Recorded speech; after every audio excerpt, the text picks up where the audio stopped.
The auto-release feature is helpful as seeing which orders you need to ship on a given day. You will first want to navigate to Warehouse. Click Release to pick. Click Release Orders, All. Click Auto-Release Update.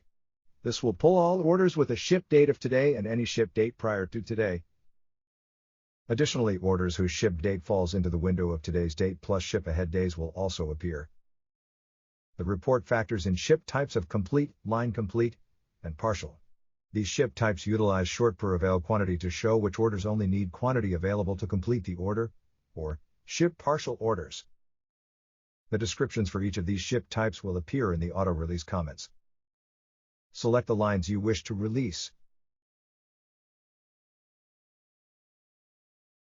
Click Move Orders to the next location of your choosing. There are a couple of new config settings that work with the new auto-release feature. Navigate to your config settings. Search Auto-Release. Auto-Release, Minimum Shipment Value. This sets a minimum dollar value for partial shipments to be eligible for auto-release.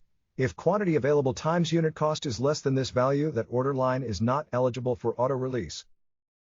Auto-Release, Update Qty automatically. This sets the release quantity for partial shipments to the quantity avail if quantity avail is less than quantity due. That's it. You're done.